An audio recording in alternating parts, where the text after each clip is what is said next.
오늘 제목을 예수님을 보기 원한 자카이라는 말은 삭개오의 히브리 음력입니다. 또 헬라 음력은 자카이오스.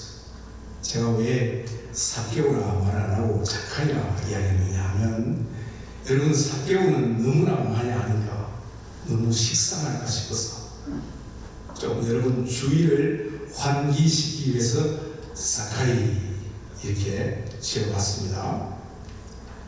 자카이라는 뜻, 삭개오라는 뜻은 순전하다, 또 의롭다, 그런 뜻이 있습니다. 이 세리장이었던 이 자카이, 삭개오가 오늘 예수님을 만나고 나서 어떻게 그의 삶이 변했는가, 그것을 오늘 짧은 시간에 서로 말씀 나누고 또 피차에 은혜 받는 시간이 되기를 원합니다. 한 2년 전에, 한 2023년 10월에 저희 부부가 이스라엘을 여행을 갔었습니다. 거기는 저희 셋째 처제가 평신도 선교사로 사역을 하고 있었어요. 그래서 거기는 또 집도 있고 해서 우리는 몸만 가면 처제가 다 이렇게 라이드도 해주고 그래서 저희들이 갔습니다. 하루는 예루살렘에서 한 경사가 한 25도, 한 30도가 되는 그 국도를 타고 이렇게 쭉 내려갔었어요. 내려가면서 양옆을 보니까 유대 광야예요. 그야말로 광야입니다.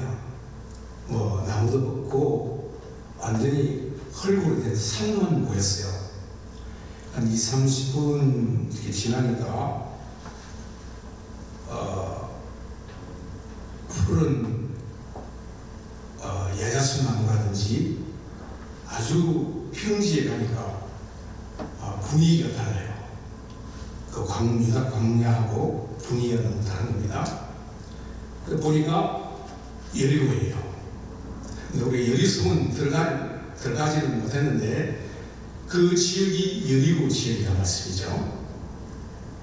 그러니까 이 여리고 지역은 유대 광야하고 비교가 되지 않죠. 여리고는 사해하고 갈릴리 호수 한 중간시쯤 있다고 그렇게 이해하시면 좋겠어요. 요단강에서 많이 떨어져 있지 않기 때문에 비옥한 땅입니다. 또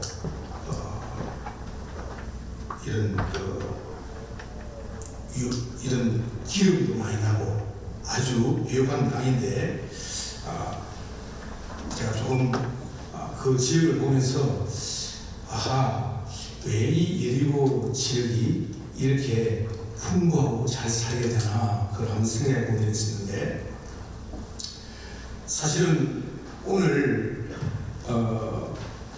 제가 개인적으로 이 성경을 보면서 이 누가복음에 우리 오늘 본문을 읽지는 않았지만 19장 바로 앞이 뭐예요? 18장 아니겠어요? 18장 끝에도 여리고에 대한 이야기가 나옵니다. 디메오의 아들 바디메오, 거지이면서 소경인 바디메오 이야기가 나와요. 그 지역도 역시 여리고입니다. 오늘 우리가 읽은 이 삭개오도 여리고 지역에 사는 세리장이었어요. 그러면 누가가 이 한 지역에서 어떻게 두 가지 사건을 이렇게 본문을 스트레이트로 이렇게 기록했을까? 자, 개인적으로 의문을 가졌던 본문인데, 묵상하면서 나름대로 느끼게 된 그 의미, 그리고 제가 받았던 은혜들을 오늘 같이 나누고 싶은 겁니다. 우리가 잘 알다시피 여리고는 어떤 성이죠? 이스라엘 백성들이 가나안 땅을 정복하기 위해서 맨 처음으로 쳤던 성입니다. 그죠? 그러니까 이 성은 딱 가나안 지역의 중앙입니다. 그래서 이 여호수아 장군이 이 지리적인 위치를 정확하게 알고 여리고를 침입한 거예요. 그리고 중앙을 뚫은 거죠. 여리고 성을 무너뜨리고, 그리고 남쪽을 정복하고, 그 다음에 북진을 해서 이 가나안 땅을 정복한 거예요. 이 전략을 잘 모방했던 사람이 있습니다. 그 사람이 누군가니까, 여러분 메가더 장군 아시죠? 메가더가 우리 6.25 전쟁이 일어났을 때에 완전 부산만 남겨놓고 지금 망하느냐 망하지 않는 그 상황에서 어디를 상륙작전했죠? 인천 상륙작전. 인천이 지금 우리나라의 중앙이잖아요. 허리잖아요. 그죠? 그러니까 인천을 쳐서 남쪽 다 탈환하고 북진을 해서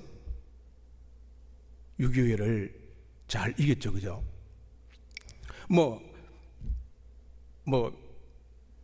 이런 전략도 아마 메가더가 배우지 않았을까, 그렇게 이야기하는 사람도 있더라고요. 오늘 이 여리고를 제가 생각해 볼 때에 여호수아가 여리고성을 점령하고 나서 여호수아 6장이 그 장인데, 맨 마지막 절에 보니까 이렇게 이야기를 해놨어요. 여호수아가 그때 맹세하여 이르되 누구든지 일어나서 이 여리고성을 건축하는 자는 여호와 앞에서 저주를 받는다고 했어요. 만약에 기초를 쌓으면 마다들을 읽고, 그 다음에 문을 쌓으면 막내를 잊을 거라, 막내를 잃을 것이다, 그렇게 저주를 했어요. 그런데 이 저주가 언제 임했느냐? 열왕기상 16장입니다. 우리 지난 주일에 성경 강의를 화요일 날 우리 했잖아요. 강사께서 그런 이야기를 하시더라고요. 아합에 대한 이야기가 굉장히 길다고. 왜 길었나니까 아합이 워낙 나쁜 짓을 다 했다는 거예요. 그래서 이 아합의 이야기가 그렇게 길다는 거예요. 그런 이야기를 한 것을 제가 기억나는데, 봐보세요. 이 저주가 최고로 여호와 하나님 앞에 악했던 아합 왕 때 이루어진 겁니다. 열왕기상 16장 34절에 보니까 그 시대에 베델 사람 히엘이 여리고를 건축하였는데, 그가 터를 쌓을 때 맏아들 아비람을 잃고 그 성문을 세울 때 막내 아들 스굽을 잃었으니 여호와께서 눈의 아들 여호수아를 통하여 하신 말씀같이 되었더라. 자, 그런데 왜 이 여리고성이 그렇게 저주를 받았죠? 한마디로 이야기하면 죄악 때문입니다. 레위기 18장에 보면은 너희들 만약에 가나안 땅에 들어가면은 가나안 백성들이 행하는 죄를 따르지 마라, 그러면서 많은 죄를 열거해 놨어요. 레위기 18장입니다. 집에 가서 한번 보세요. 간단하게 얘기하면은 근친상간, 그 다음에 동성연애, 그리고 수간. 수간 아시죠? 짐승들과 성교하는 것. 그 다음에 몰렉에게 자녀를 불태우는 것. 이런 몰렉에게 불태운다는 몰렉의 신이 이렇게 되어 있습니다. 이렇게 되어 있는데, 요 밑에, 손 밑에 불을 태우면 불이 뜨거워지지 않겠어요? 그 위에, 손바닥 위에 어린 아이를 태우는 거예요. 그것을 몰렉에게 자녀를 바친다는 그런 것들이 지금 레위기 18장에 아주 적나라하게 이야기해 놓고 있습니다.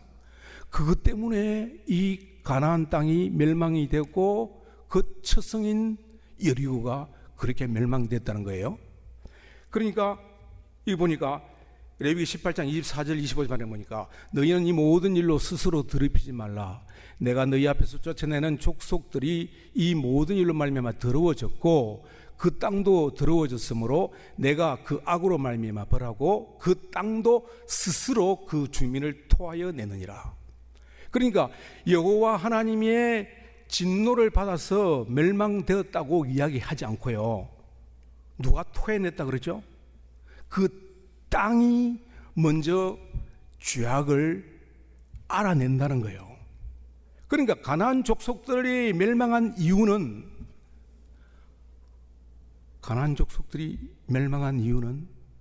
그 사람들의 죄악 때문이라는 거예요. 그래서 저는 이 말씀을 준비하면서 우리 뉴욕 땅이, 우리가 사는 퀸즈 땅이 이런 가나안 족속들이 행했던 그런 죄를 범하면은 큰일이구나. 하나님께 벌을 받는다는 겁니까? 아니에요. 땅이 먼저 안다고 그랬어요. 땅이, 우리가 밟고 있는 이 땅이, 우리가 살고 있는 우리를, 이 땅에서 살고 있는 우리를 토해낸다고 그래요. 결 멸망한다는 말이죠, 죄악이. 그래서 우리 효신의 식구들은 우리의 자녀들 믿음으로, 말씀으로 잘 양육해서 하나님 말씀 위에 굳건히 서야 되겠다. 그리하지 않으면 이 여리고 성처럼 저주를 받는다는 이 말씀이죠.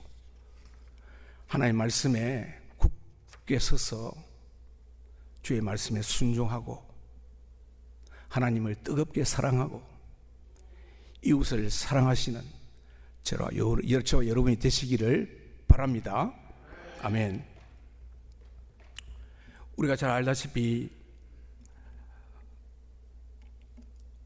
이 제가 지금 설명했던 것처럼 여리고는 저주받은 땅이에요. 구약적인 관점에서 볼 때에. 속인 거짓 바디메오도 제가 말씀드렸습니다. 삭개오는 그 당시에 공동체에서 완전히 버림받은 사람이에요. 완전히 사회적으로 고아입니다. 어느 누구도 친구가 없어요. 그리고 키가 아주 작았대요. 문헌에는 보면은 삭개오의 키가 여기 작다고 나와 있기는 하지만은 정확한 센티미터는 나와 있지 않지만은 이 정도로 설명을 하면은 유대인 사회에서의 통용되는 키의 대충 센티미터는 150cm 이하였을 것이다. 그렇게 학자들이 이야기를 해요. 150cm는 얼마나 될까요? 제가 지금 165cm인데 아마 제 어깨도 오지 않았을까. 그런데 작은 고추가 맵다고, 그래서 그런지 모르지만은 세리장입니다. 모든 세리들을 자기가 이렇게 모집을 해서 그 세리들한테 모든 커미션, 소위 브로커 역할을 한 거죠. 옛날 세리들은, 그 당시의 세리들은 월급이 없었대요. 로마의 직속 이게 일을 하는 사람이지만은 로마에서 주는 월급이 없었대요. 대신 백성들에게 세금을 많이 모두어서 로마 정부가 원하는 만큼 액수만 이렇게 주면 나머지는 자기가 얼마든지 가져도 전혀 문제가 없는. 그리고 이 세리장은 그 사람들을 다 관리하는 브로커 역할을 한 거죠. 그러니까 아주 부자인 거예요. 부자지만은 친구도 없고 소외된 사람이고 아주 인생의 쓸쓸한 삶을 살았던 사람이 이 삭개오가 아니었을까. 그런데 하루는 소문을 듣자니까 사람들이 많이 오고 예수님이 자기가 사는 집 앞을 지난다는 소식을 들었네. 근데 키가 작아서 어떻게 할 수가 없어서 돌무화과 나무 위에 올라갔습니다. 그리고 어쩐 일인지 주님이 삭개오야, 속히 오라, 속히 내려와라. 내가 오늘 너 집에 좀 거해야 되겠다. 이렇게 하니까 이거 웬일입니까? 그 동네에 사는 사람들이 수군거리지 않았겠어요? 저 죄인 중에 죄인인데 어떻게 예수라는 사람이 죄인의 집에 가서 밥을 먹겠다고 그렇게 이야기하시나? 그래서 지금 수군거리는 거예요. 근데 이 삭개오가 예수님을 만나고 나서 자기가 어떻게 지난 과거는 모르지만은 앞으로 어떻게 살겠다고 고백하는가 한번 들어보세요. 자기 재산을 얼마만큼 다 가난한 사람 나눠주겠다 했나요? 절반이에요. 절반을 다 나눠주겠다고. 혹시 내가 남에게 토색한 것, 빼앗은 것, 치팅해가지고 돈 버는 거 있으면 몇 배나 갚겠다고요? 4갑절이나 받겠다고. 4배. 구약 성경에는 남의 것 토색해서 이렇게 잘못한 거 있으면은 보통 5분의 1입니다. 레위기의 법에 의하면은 5분의 1 돌려주면 돼요. 예를 들면 내가 다른 어떤 분에게 돈 100%치 손해를 끼쳤으면 5분의 1이면 얼마를 더 애대해서 돌려주는 거죠? 120불이에요. 120불 돌려주면 되는 거예요. 그런데 지금 삭개오는 4갑절이라고 해요. 내가 만약에 100불을 남에게 치팅해서 버렸으면 몇 불을 돌려주겠다고요? 400불을 돌려주겠다는 거예요. 자기 재산 절반 다 주겠다는 거예요. 와, 이 파격적이지 않아요? 이렇게 할 수 있을까? 어떤 힘이, 어떤 요인 때문에 이 삭개오는 이렇게 하루아침에 이렇게 바뀌나요? 즉각적으로 바뀐 이유가 뭘까? 저는 그것까지는 생각 못했어요. 무엇 때문에 예수 그리스도의 어떤 신성한 능력 때문에 그랬는지는 제가 잘 모르겠지만은 확실한 것은 이 사람이 확실하게 바뀐 거예요. 우리가 이 누가복음은 전편이면 후편은 뭐죠? 사도행전이에요. 지금 전편에 누가복음에 이 삭개오를 이야기를 해놨는데 후편에 보면 삭개오에 대한 이야기는 없습니다. 그런데 클레멘트라고 하는 속사도라는 말은 예수님의 사도들 중에 사도들에게 직접 가르침을 받은 사람을 속사도라 그렇게 이야기합니다. 그 속사도가 클레멘트가 이 삭개오를 어떻게 이야기를 하는 거니까, 여러분 사도행전 1장에 보면은 베드로가 나와서 설교를 하면서 이야기를 하면서 맨 처음으로 예수님이 승천하시고 나서 마가의 다락방에 와서 서로 기도하면서 한 첫 번째 일이 뭐죠? 12 제자 중에 결원된 한 사람을 채우는 일을 했어요. 그죠?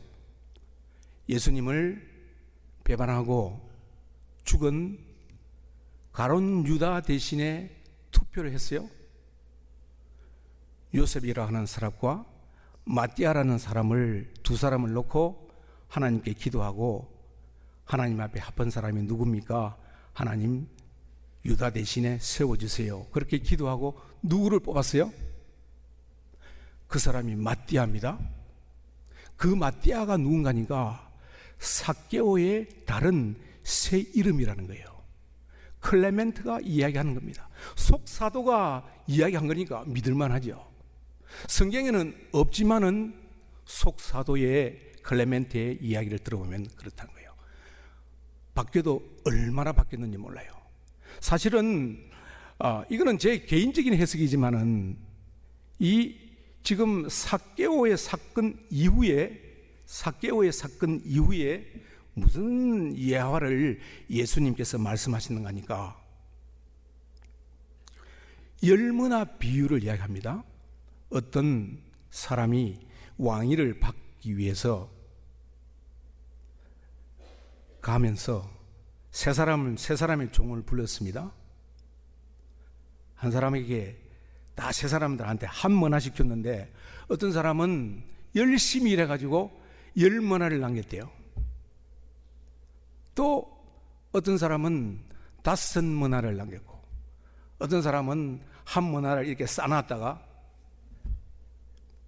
그래서 저는 이게 맞는지 안 맞는지 모르지만은 제가 문맥상을 이렇게 볼 때 삭개오의 이야기를 하고 나서 10머나의 사건을 이야기해서 봤을 때 이 10머나에서 이 머나 사건에 이 삭개오를 만약에 연결시킨다 한다면은 삭개오가 한 머나를 받고 10머나를 남긴 사람 혹은 5머나를 남긴 사람이 아니었을까?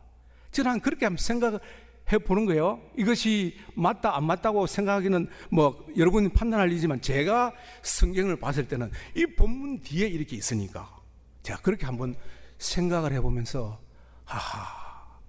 하나님께서 이 삭개오의 삶이 어떻게 변화되었는가, 그것을 우리에게 이 누가는 설명해 주고 있지 않나 생각을 해보는 겁니다.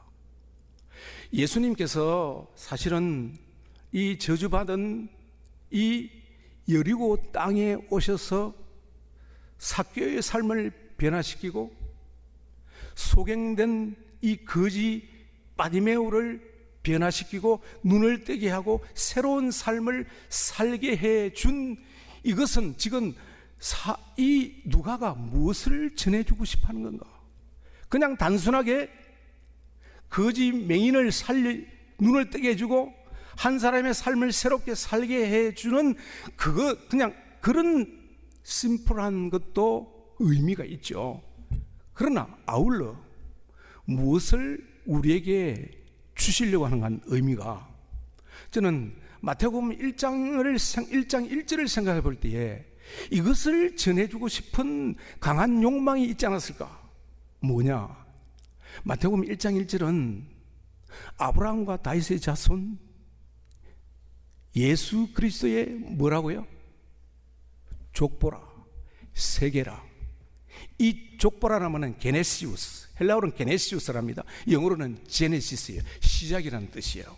이 헬라어의 족보, 세계, 이 게네시우스는 히브리어 말로, 다른 말로 하면 톨레도시라는 말이에요. 이 톨레도스는 창세기에서 10번 나옵니다. 10번 나오는데 이 10번의 톨레도시 창세기 50장을 만드는 건데, 이 톨레도시 무슨 뜻인가 아닙니까? 족보, 세계, 혹은 야곱의 약전이다, 이렇게 번역을 해요. 그러니까 아브라함과 다윗의 자손 예수 그리스도의 세계, 그 다음에 아담의 족보다, 야곱의 약전이다, 그 다음에 데라의 족보다 하는 말하고 똑같다는 거예요. 다시 말하면 아담이 범죄했던 그 타락한 족보를 그리스도가 오셔서 누구를 통해서? 아브라함과 다윗의 자손 이 그리스도의 계보가 어떻게 한다는 거죠? New creation, 새로운 크리에이터라 이 말이에요. 누가? 예수 그리스도가. 지금 마태복음에서 그걸 지금 이야기하고 싶은 거예요. 마태복음 1장에 28장이 전부 다가 예수 그리스도는 다윗의 자손으로 온 사람인데 둘째 아담, 마지막 아담이다 이 말이에요. 그 사람을 통해서 새로운 세계를 만드는 작업을 위해서 오셨다는 거예요. 그거하고 연결해 볼 때에 이 여리고에 오셔서 주님이 이 두 사건을, 저주받은 이 땅에 주님이 오셔서 이렇게 이적을 행한 것은 어떻다는 거죠? 저주받은 땅, 조금 넓히면 죄로 물든 우리 땅 어떻게 하시겠다고요? 새롭게 하시기 위해서 오셨다는 거예요. 뉴 크리에이터로 우리의 삶을, 마치 삭개오가 소망이 없고 정말 고독하고 분리된, 공동체에서 완전히 제거된 삶이 그리스도를 통하여 새로운 삶을 살고, 저주받은 이 거지 바디메오가 눈을 뜨고 새로운 삶을 살게 만들어 준 것은 그 사람들뿐 아니라 여리고 전체, 아니 저주받은 모든 땅을 새롭게 만들기 위해서 그리스도가 지금 오셨다는 것을 이 여리고에서는, 여리고 이 두 사건을 통해서 누가는 전하고 싶은 것이 아니었을까? 사랑하신 여러분들, 저는 오늘 말씀을 전하려고 하는 것은 다른 게 아니고요, 새로운 창조자 예수 그리스도, 이분을 우리가 깊이 생각해야 한다고, 나는 이것을 전하고 싶은 거예요. 오늘 마치 여리고 저주받은 땅, 저주받은 사람들, 정말 이 사람들을 새롭게 변화시키려고 하신 이 그리스도의 이 열망, 우리를 향한 뜨거운 사랑을 우리가 얼마만큼 내가 그거를 깨닫고 내 것으로 삼는가, 이게 오늘 우리의 숙제입니다. 아니, 삭개오 받은 이 은혜를 내가 받을 수 없나? 거지 바디메오가 받은 이 절망에 있는 사람처럼 나는 그렇게 복을 받을 수 없나? 어떻게 해야 되나요? 우리는 예수 그리스도에 대한 이야기를 너무너무 많이 들어요. 수없는 예배와 수없는 찬양과 수없는 경배로 하나님께 예배를 드리지만은 정작 이 그리스도를 얼마만큼 나의 구주로 내가 깊이 모시고 사는가? 내가 진짜로 거지 바디메오처럼 다윗의 자손 예수여 나를 불쌍히 여기소서, 삭개오처럼 예수님을 만나보고 싶은 이런 열망이 내게 오늘 얼마만큼 남아있는가?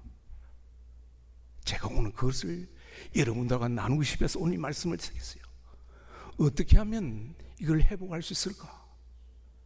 내 스스로에게 생각해 보는 거예요. 나는 어떻게 해야 되나? 이 귀한 이 구주 예수를, 삭개오가 받은 이 은혜를, 거지 바디메오가 받은 은혜를 내가 어떻게 하면 받을 수 있나? 그래서 저는 결론을 이렇게 냈어요. 제가 내놓은 결론이에요. 여러분 스스로 결론을 내보세요. 예수를 만나는 길은 마음이 가난해야 돼요. 마음이 가난한 것 외에 뭐 다른 것도 많이 있겠지만은 제가 봤을 때는 심령이 가난한 자는 무엇이 저희 것이라고요? 천국이 저희 것입니다. 심령이 가난하다는 뜻이 뭐죠? 나는 내 자신을 돌아보니까 도무지 생각하는 것들이나 떠오르는 마음들이 가치가 없어. 악하다는 거예요. 음란해요. 아주 남을 미워하고 정죄하고 시기하고 판단하는 이런 마음들은 내가 누구한테 배우지도 않았는데 어떻게 이렇게 솟아나는지 도무지 나는 나 자신을 알 수가 없어. 나는 나를 봤을 때는 도무지 소망이 없다는 거예요. 그러니까 내가 누구를 붙들 수밖에 없어요. 그리스도밖에 붙들 수밖에 없는 거예요. 주여 나를 도와주세요. 나는 이런 죄인이에요. 내가 도무지 보니까 소망이 없어. 악이 가득 찬 나 자신밖에. 우리가 구약에 이스라엘 백성들 출애굽했을 때에 시내산에서 이스라엘 백성들에게 준 계명이 뭐죠? 십계명이에요. 그런데 신약에서는 천국 시민이 된 사람한테 주는 새로운 법이 뭐죠? 제가 말씀드렸잖아요. 심령이 가난한 자는 복이 있나니 천국이지. 그 다음에 또 뭐죠?